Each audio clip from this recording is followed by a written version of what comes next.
Hey, listen to me. Your greatest joy and your greatest pain in life is going to come from the same place. People. My question to you is, what are you going to do about the pain part? I don't think we have issues or challenges dealing with the joy part. I think where we struggle is the pain part. And in this video, I'm gonna tell you what to do about people pain. Let's go. You know, pain is an inevitable aspect of all of our lives, no matter how wide. Now, wisdom reduces some of the pain we experience, but it doesn't matter how wise we are, we can't avoid pain. Pain is a consequence of living in an imperfect world. Pain is a consequence of us making imperfect decisions, and pain is a consequence of us being impacted by imperfect people.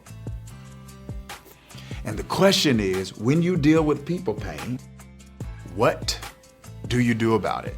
And I think when something like this is inevitable, we shouldn't be uninformed when it comes to what to do about it, because how we process the pain impacts whether or not we're pushed forward or move backwards.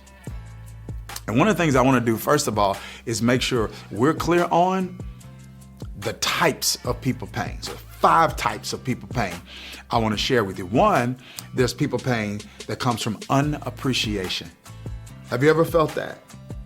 There will be situations and seasons where individuals don't express proper appreciation for the contribution that you've made to your life, to their life. Some won't even properly value that contribution.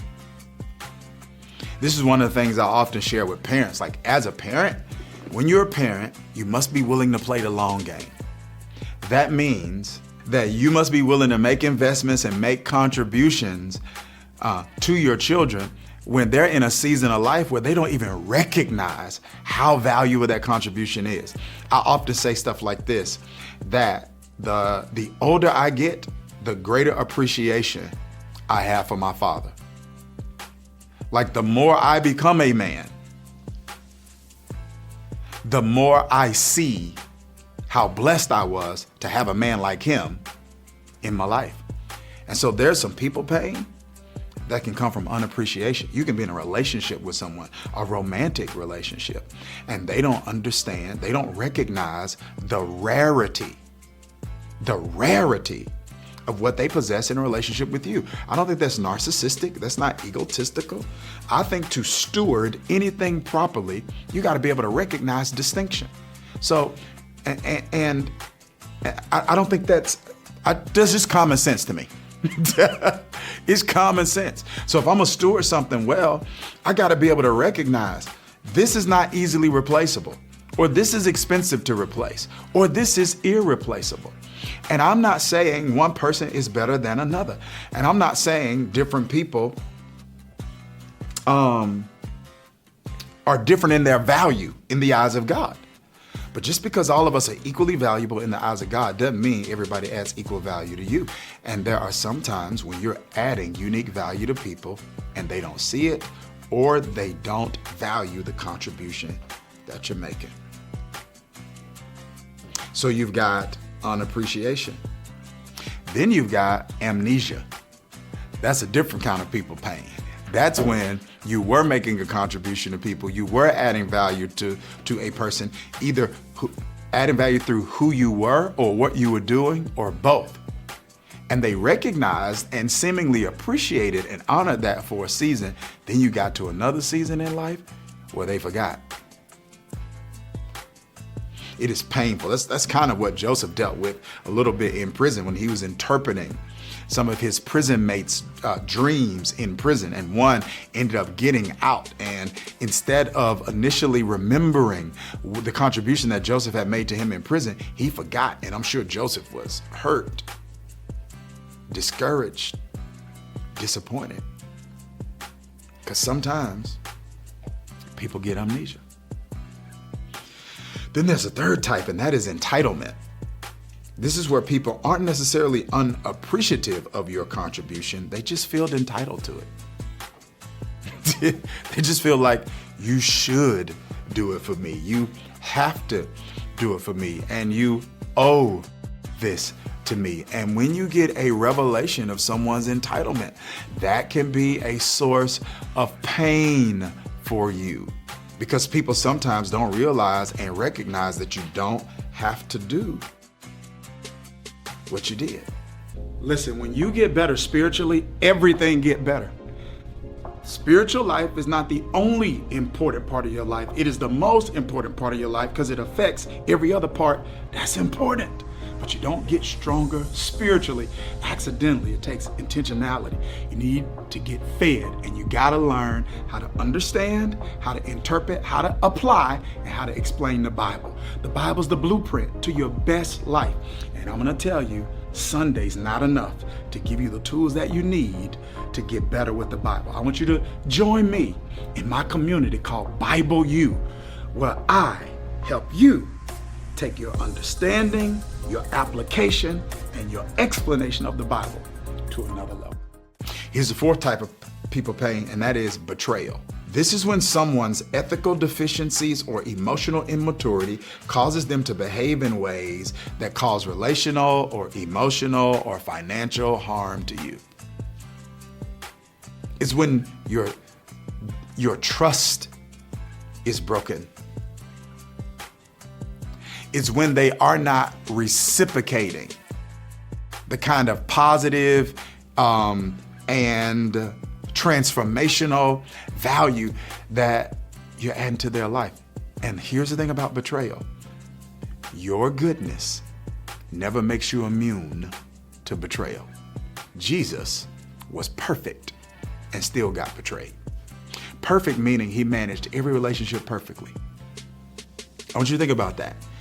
He managed as a perfect man, he managed every relationship perfectly. He always said what should be said. He always said it when it needed to be said. He always said it how it needed to be said. He always gave what needed to be given. He always gave it when it needed to be given. He always gave it how it was supposed to be given. He did all of that and still got betrayed by Judas. So if that happened with Jesus, who was a perfect man, it's illogical, borderline naive for us to think it won't happen to us. And we're imperfect. But it's painful. It's gut-wrenching. It's heartbreaking. And then the final kind of pain, at least that I want to talk about today when it comes to people pain, is disappointment. This is when you don't see a return of your investment that you've made in people. It's when you have a desire to see people develop into all that they could be. And they, whether consciously or unconsciously, intentionally or unintentionally, make a decision to fall short.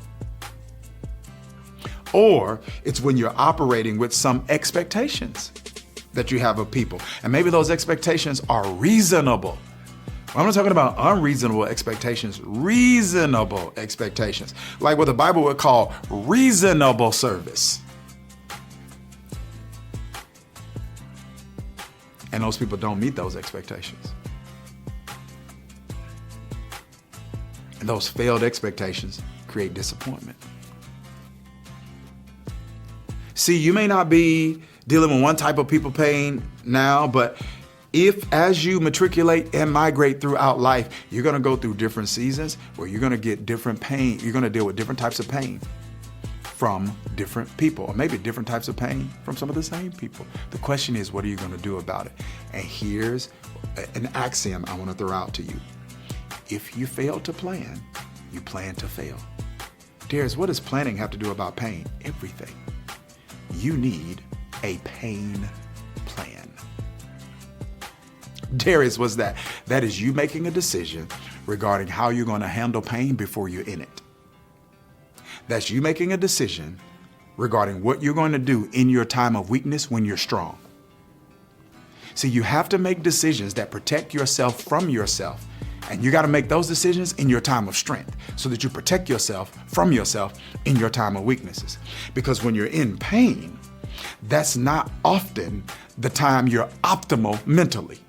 right? You're not making the best decisions. You're reacting. And maybe, I hope I'm making sense here. Like when people in pain, they disclose things to people they probably wouldn't disclose to when they're in pain. People are open to things that they wouldn't normally be open to. When they're in pain, people are subject to things that they wouldn't normally be subject to when they are in pain. But if you make decisions in your time of strength, then you protect yourself from yourself in your time of weaknesses. So it's not if you get hurt, but when you get hurt, what are you going to do about it? So here are a few things that I think should be included in your pain plan. And these are really questions that you need to ask and answer yourself. And the first one is this: okay, when it happens, what am I not going to do? So you got to make that decision. Okay, when I get hurt, what am I not going to do? Because we may be tempted to do a number of different things, but we need to make a decision regarding what we're not going to do when we get hurt.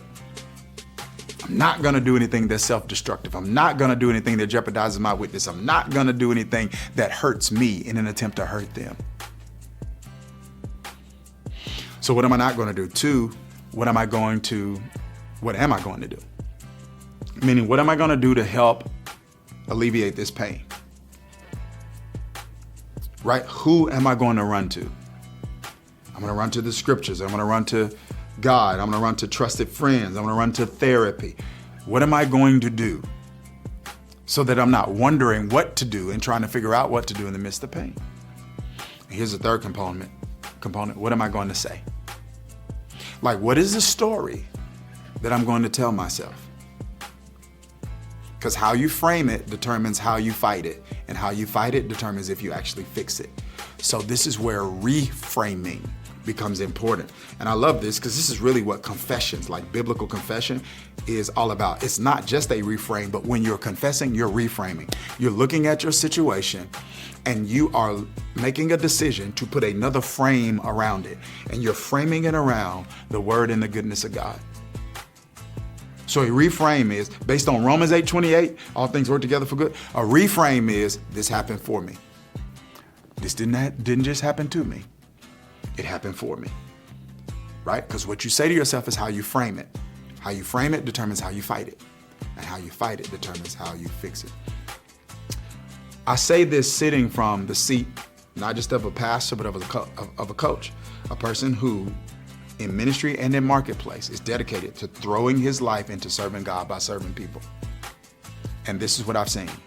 People's reaction to pain does way more damage in their life than pain itself. This is why we need a pain plan, especially when we're dealing with pain from people. I hope this helped you develop yours. Take care. God bless.